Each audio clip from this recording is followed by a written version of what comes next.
Hey guys, this is Courtney from Lil's Bloom, and today we're going to talk about the 2023 forecast for all of the signs. So, before we dive in, I highly recommend watching for both your rising and sun sign. Sometimes people ask, why your rising sign?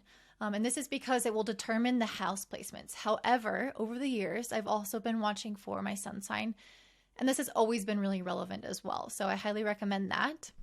The other thing I will add is that this is not going to go over all of the details of 2023. That's going to be super overwhelming, take way too long.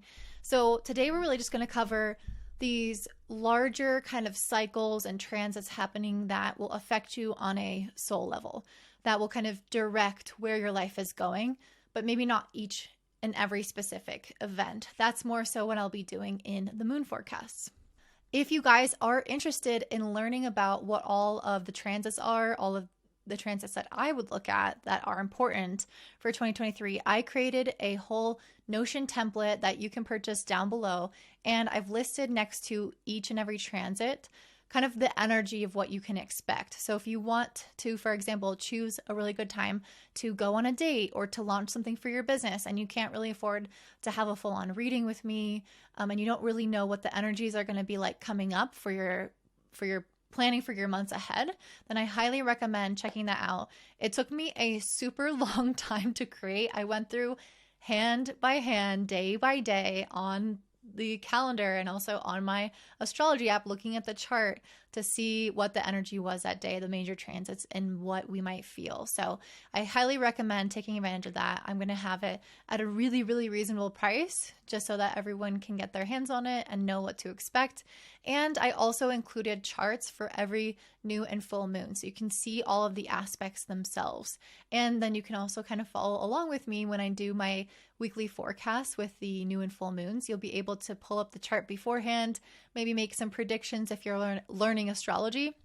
And of course, if you want to learn astrology with me, I also have a course, Astrology 101, that I've been adding lots of content to. And it's just a very powerful way to learn about yourself, your purpose, and what's coming up for you in the year. So if you're interested in that and you like the way that I teach astrology or talk about astrology, definitely check that out down below. Soon I'm going to be launching a kind of workshop, webinar style video with you guys where we're going to cover some really important topics that will link back to the astrology course. And that one will be totally free and very, very helpful. So stay tuned for that. Now let's go ahead and jump into all of the rising signs. All right, up next we have my beautiful Leos. So you guys, this is going to be a really big year, and I'm excited to talk to you about what this is going to look like for you. So first of all, you guys have had Pluto moving through your sixth house for the last 15 years, since 2008. It is now finally transitioning into Aquarius for a short period of time this year and giving us a semblance of what the next 20 years will look like. So what does that mean? Pluto in the sixth house has been undergoing a transformation in regards to your work, especially how much effort and energy you have to put out into the world. And it's funny because I pulled the Six of Pentacles, which has this very sixth house energy, but not necessarily in the same way as the sixth house. The Six of Pentacles is about equal give and take, and the sixth house is about unequal give and take. So it's the same concept, different variations of it. So Pluto moving through your sixth has been pushing on and transforming that concept and relationship in your life. So how much do I give versus get? How much do I get walked over or used? How much effort do I have to put in my career? How much effort do I have to put into my health? What does that look like? What do I need to transform in the way that I take care of myself and others? So this has been this 15-year-long journey for you. And from March 23rd to June 11th, Pluto will actually transition into Aquarius in your seventh house. And then it will dip back into the sixth until the new year. And then from 2024, for the next 20 years, you will experience Pluto in your seventh house. So what does that look like? Pluto in Aquarius in your seventh for you guys is about completely transforming the way that you do relationships. This could be having a radical shift in the kinds of people that you attract, in the way that you relate to them, in the way that you understand people, having this whole metamorphosis from the inside out around everything to do with the other person in your life and the way that you interact with the other person. And so this is going to be a very, very powerful 20-year new journey for you that you're going to get that kind of jolt of mini experience around from March to June of this year. You guys also have Saturn moving into Pisces, which is in your 8th house on March 7th. Saturn moving into our 8th house is not the easiest house, to be totally honest with you. Everyone has to do it. Saturn works on a 30-year cycle where it goes around each house of our chart for around 2.5 years if you're using whole sign houses. So this is beginning another two and so month, 2.5 year journey. And in the 8th house, and it's asking you to look very deeply within around your inner resources, as well as the resources of others, and the way that you're willing to share and open up to other people in your life. How are you willing to work with and rely on other people in a business setting, in a vulnerability setting, in your relationship, with intimacy? What are your deepest fears? What do you need to conquer in terms of trauma? What do you need to release and let go of? When Saturn moves to your 8th house, that baggage will become very apparent in your relationships, will become very apparent in your psyche, and you might actually initially exhibit a little bit more fear. That's not necessarily something that I'm seeing in your cards per se. What I'm seeing in your cards is a lot of hard work. And I think that maybe in some ways, with Saturn moving through your 8th house, you might actually be pouring yourself into your work so that you don't necessarily have to focus so much on this pressure of Saturn in the 8th house. Or it's like Saturn in the 8th can bring out those insecurities, and working hard can be a way to make ourselves feel better about them. If there is ever a year to go to therapy, or even 2 years, it's the time when Saturn moves to your 8th house. So yes, working hard is a part of your year, and having some success in that area is likely. But you guys also need to make sure that you're doing the internal work and not just ignoring that. So just a little word of advice. You also have Jupiter in Aries in your 9th house. And this will remain here until May 16th, and then it will move into your 10th house. Okay, so Jupiter in your 9th house, it brings this feeling of anything is possible. I have so much hope and faith about what the future has to offer. And I asked the universe, what card are you starting off this year with? And then what is your end result? And I got the unicorn as the start of your year. So I think in this way, with Jupiter in the 9th house, you guys are feeling this level of excitement of maybe anything is possible. Maybe I can have what I want. And so the unicorn feels like even these crazy big dreams are at my doorstep. They are a potential for me. And I really feel like you guys are going to feel that continued expansion all the way through May 16th. And then it's going to start shifting into your career. So you're like, this is possible. I have all these dreams. I'm aspiring. I'm excited. I'm inspired. And ultimately, that good energy, along with the internal work that you're doing with Saturn in the 8th to overcome your fears, are going to help your career sector. And it's going to help you get a lot more business, a lot more work, a lot more authority, prestige, new opportunities, new doors opening. Very, very exciting year for your career. I really feel like you guys are going to have a ton of energy as a result of having these things on your plate and the inspiration that you want to do them, right? It's not just like, oh, I have to do that. It's like, I'm stoked. I'm growing in my life. I'm growing in my career, making a name for myself. And this energy card to me is saying you have that kind of physical capacity to meet the increasing demand. But I will say I'm really seeing like a lot of hard work. I don't feel like there's a lot of rest. I feel like there's a lot of movement, a lot of responsibility, a lot of juggling. But I feel like you are ultimately protected and being able to sustain this without burnout. It doesn't feel like a burnout level. That would be more Saturn in the 10th house. Jupiter in the 10th house is a lot more excited and growth oriented, which is more sustainable. And so I think that ultimately you guys are going to find that this is a very prosperous year for you in terms of career, which obviously will result in finances. This is Jupiter moving into Taurus after all. So many of us will have some shifts in our financial sector. And you guys are probably already starting to feel this because you've had the North Node in the 10th house in Taurus already up to this point in time, and it will continue to be there until July 12th.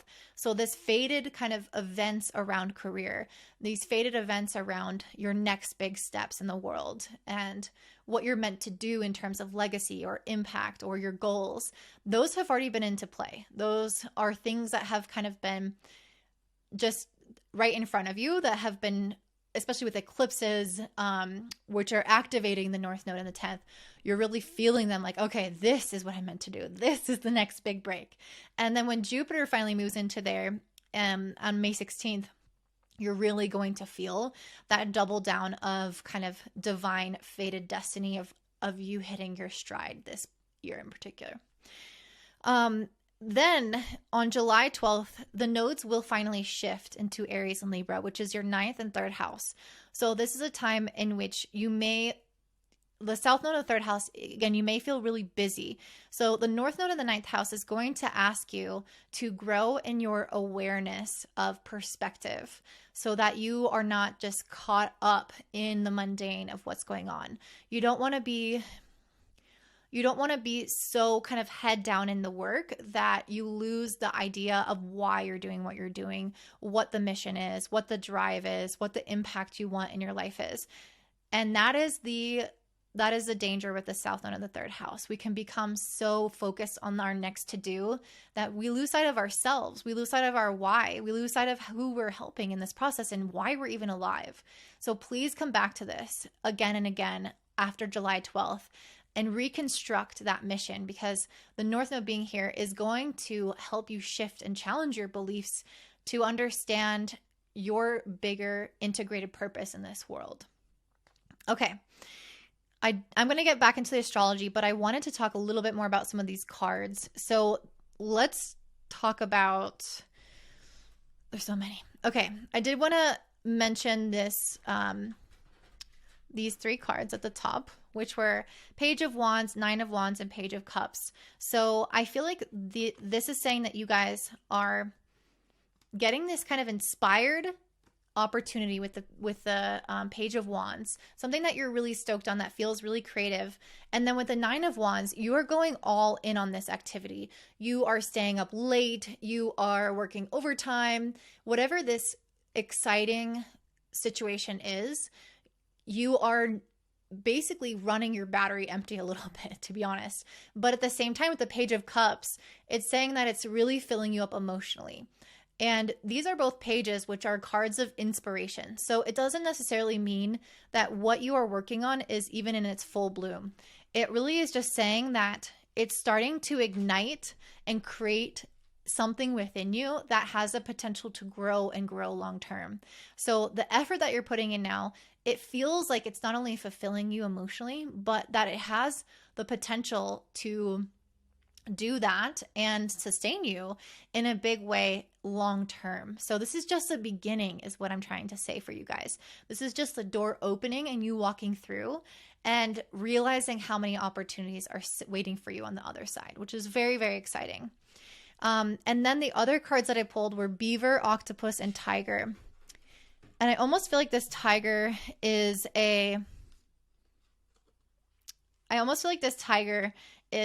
an advice card, so I'm going to save that one on the side. So the Beaver and the Octopus, these are cards about working and having your hands in lots of different pots. So maybe some of you guys are doing 2 different careers, like one actual career and then another one is your passion project, a business, a hobby, something else that you're putting a lot of effort and energy into, and you want to make it into a second career. You want to do a second job. That's not going to be the case for all of you, but many of you will have lots of different plates that you're juggling in the air. And that's, again, there's so many cards around like working hard, that I feel like it can be a little overwhelming, which is why you have the tiger. And this tiger is connected to the lunar forces. It's connected to the feminine, to the divine flow, to rest, reflection, restoration, receiving. So this is all about sitting back and allowing things to come to you. And there's so much masculine energy here about taking action, making your way through the world, really making sure that you check all the to-dos off your responsibilities. But this Tiger card to me is saying, you have to make time for you. And I think that you will find out how to do that this year. I think that you have such strong work energy, but it's saying that you're being protected from burnout in particular. And so I think that you're going to find people, activities, places, situations, financial opportunities that will equal your efforts and fill your cup back up. So it's like you work a super long 10-hour day, but then you get a bomb ass check at the end of the day and you feel like, oh, that was amazing. Or you work super hard and then you come home and your partner cooked a lavish meal for you and is taking care of you. And so you're going to find that the universe is there to restore you and not allow you to burn out, which is such a Jupiter in the 10th house thing. You're just being very, very much supported. And the reason I say that is because I pulled the protection with the 10 of Wands and 6 of Pentacles.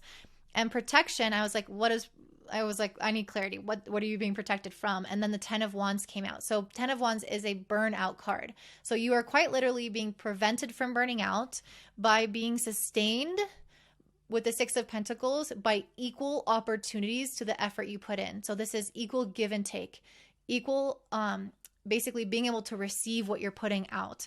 And that is not always the case. And with Pluto moving through your 6th house for so long, you probably in many ways have felt the injustice of inequality of giving a lot more than you get back. And I feel like that's finally starting to shift a little bit with Pluto now moving into your 7th for a few months and then permanently for the next, not permanently, but for the next 20 years. In January of 2024.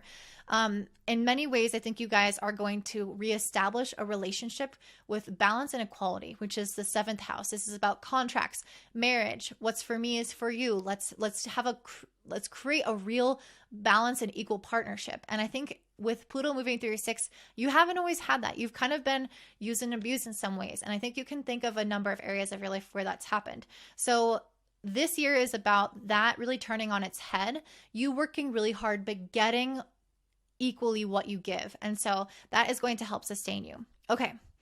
You guys also have Mars moving through Gemini in your 11th house. And it's been here in the end of 2022 and will continue to be there until until March of 2023. So this is creating a lot of energy and drive around your social sphere, around your community and network. Maybe you're really motivated to go out and be social, make friends. This is typically the energy you'll have a little bit more desire, maybe more invitations as well to kind of go out there and meet people. Maybe more people are also willing to help you. So let's say you do like a job or a side gig. People are willing to kind of throw you money or opportunities to get that thing off the ground. And then sometimes Mars here as well can be a little bit of an agitation, like you're combative with your friends or there's a little bit of discord in the community. So that's been the energy here for a while. And again, will continue until March of 2023. We will also all experience a Venus retrograde from July 23rd to September 4th. This is happening in Leo in your 1st house. So this is a really, really big deal for you guys. I actually want to pull a card just for this. And I'm going to do a whole reading on this, so I don't want to go into super detail. But I got success and happiness. Wow. Okay. That's a lot more positive than I would have just innately said. Because usually when we see a Venus retrograde, it can be a time when relationships are struggling, when we really have to like fight to see the glimmer and the hope in the world. Venus is a planet of beauty. And when it goes backwards, it's like, where is the beauty? What do I love about this life? And when it's in your 1st house, it's a lot about reassessing our values, our relationship to ourself, what we want to create out in the world for people, and if that's being reflected back in the value that we're receiving. And if there are imbalances, it will become really obvious at this time. But I feel like what this is saying with success and happiness is that the imbalances will start to even out at this point. With success and happiness, you're going to be granted those things that you've put a lot of effort into coming back to you, because retrograde is not just about revisiting something old. It's about getting retribution for past actions. So if we've been in a bad relationship, that Venus retrograde can really test that partnership. If we've been with the wrong person, rarely do the relationships last past this Venus retrograde. And this could also be almost like Saturn, this kind of karmic quality of I've put so much to this person or this business that it's coming back to me, or even sometimes like an old partner coming back to you. Regardless, I'm seeing that this is going to be, with these cards, a very uplifting time ultimately. And there may be some things that you still have to kind of edit or minimize or fix in terms of your life goals, the way that you take care of yourself, the way that you value yourself at that time. And then that can lead to the success and happiness. So it's either going to come back at that time towards you and repay you, or the changes that you make at that time will lead you to the success and happiness at the end of the rainbow. Okay, last thing I want to talk about are the eclipses. But before we do, just know that everyone has planets. All the planets are moving direct January 22nd to April 21st. So I'm trying to tell everyone this is your time to start new things, say yes, access new projects, new opportunities, because ultimately this time of year is when all the planets are ready to go. We have the most momentum. Nothing is looking back in the past. It's all looking forward. Okay, so now I'm talking about the eclipses. On April 20th, you have a solar eclipse in Aries in your 9th house. This could be a time in which you experience a lot of energetic revitalization. I'm really seeing you guys coming back online in a way where you start to see the hope in a situation, where you feel really inspired about something. You might even learn something new as a result of this inspiration, but it feels like you guys are reconnecting more with your why and what kind of led you down this initial path to begin with. On May 5th, you have a lunar eclipse in Scorpio in your 4th house.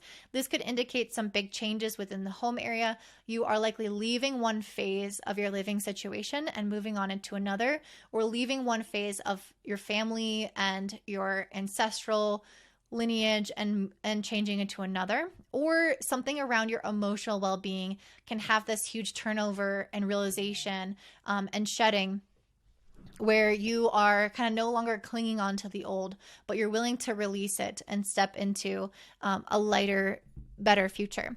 On October 14th, you have a solar eclipse in Libra in your third house. So this is a really good time in order to come up with good ideas and solutions to help you move forward in a really practical way. So let's say you have a business and you've been looking for kind of that next step, that next big break. This is a time to go network, to talk to people. There's going to be something that comes through these connections and these ideas that's going to make waves for you in the future. And I think that's going to be a really stimulating and exciting and busy time. And you might get a lot of kind of feedback or people around you at that time who are really speaking about the effects that you've had on their life. And this could be as simple as making new friends, meeting new people in your community. But for many of you, I feel like you're going to have some great ideas about something as a result of this eclipse. And then lastly, on the 20th, you have a lunar eclipse in Taurus in your 10th house. Whenever we have a lunar eclipse, it's usually about some type of ending, some type of shedding. And in the 10th house, there may be something within your career sector that you've been working really hard on, you've been pushing, that you need to adjust, that you need to let go of. And this could even be a belief about yourself or a way of doing things that once changed will actually benefit you a lot more long term.